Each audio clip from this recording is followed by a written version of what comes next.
Things are changing fast, and so is the conversion funnel. If people stop clicking on links in search engines and start looking for products in ChatGPT, what does it mean for you as a brand? And what does it mean for your website? Welcome to the DTC Insider podcast, where online business owners come to find actionable tips and tactics to grow their businesses. Now, here's your host, Brian Roisentul.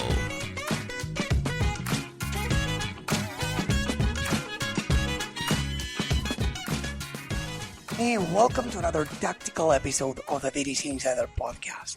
I'm Brian Roisentul, your host, and today we're going to discuss the near future of commerce, as bold as it sounds, because things are changing fast, and so is the conversion funnel.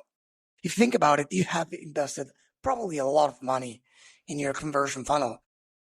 For starters, you need a website, right? You have invested money in developing a website, in designing a website, and maybe in optimizing it with a CRO agency, etc. Second, you bring traffic to your website. So if you drive traffic to your website, it's mainly probably, even if it's through organic efforts, paid ads, email, you name it, right? There are many things driving traffic to your website. It might be SEO. So people see something, they click on something, and that something takes them to your website, and people buy there. Well, that whole thing I mentioned is about to change entirely. If you are not aware, a few weeks ago, ChatGPT announced the rollout of ShopGPT. I don't know if that's the official name, by the way, but they said it that way, so I like it anyway. So it's ShopGPT. What does it mean is that currently, if you look for, let's say, running shoes for men, you'll see some recommendations. But what they are currently, as we speak, slowly rolling out is that they will display shoppable carts, similar to what you can see in Google Shopping. The thing is that you will see now these shoppable carts, and you can, depending on what you ask in the prompt, like define the best deal, etc., you will see, some options, and you will choose one, and you will click on the buy button ChatGPT offers, and for now, you will go to the website and complete the purchase.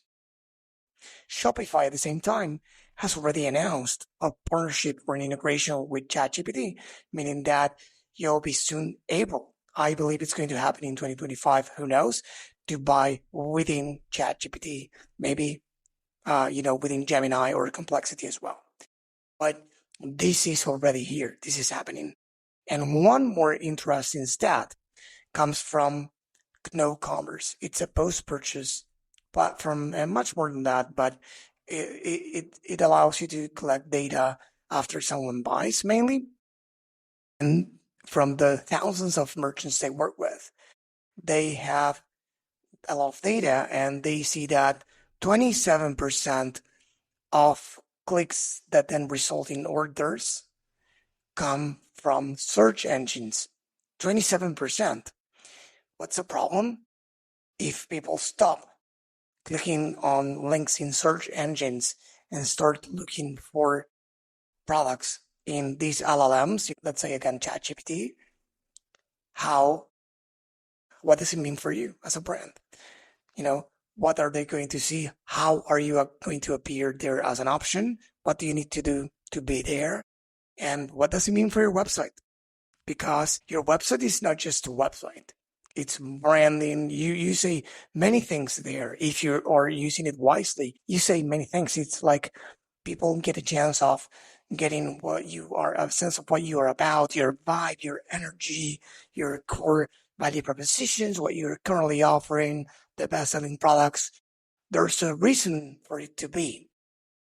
But now, that's not going to be in the middle. Sure, there's going to be a curve of adoption. Is not going to be immediate, but this is currently happening.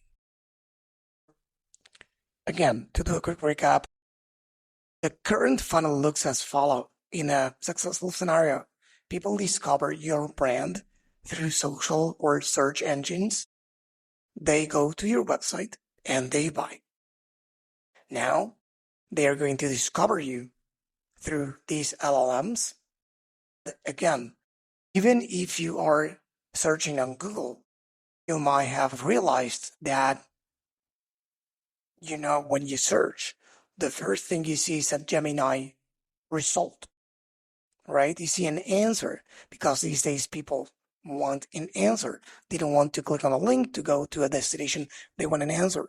So clicks are going down on these search engines too. So the funnel is changing, and what it means for your website is that it needs to be able to provide these LLMs with data for them to know what your brand is about, what you sell, and do the rest there. Meaning that the website will slowly go from being that destination in which people check you out and buy to be a proxy, or what people say an API. Why? Again, if you look for, going to my previous example, running shoes, you are going to see some options. Which options you see will depend not only, of course, on what you prompt, but it will depend on what, let's say, again, ChatGPT can find. If ChatGPT doesn't have enough information about you, they won't be able to, let's say, between quotes, index you. If they don't know what your products are, they won't be able to include them. If your pricing is not updated, in these LLMs, it will tell and you won't show the products for people to buy, but because it will realize that it's not synced. So I'm going to do another episode going in depth on how to be present in the ChatGPT answers.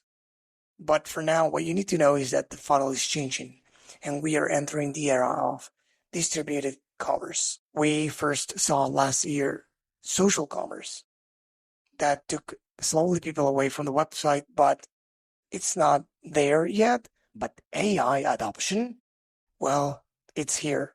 We know there are many stats that prove it. So people are searching there.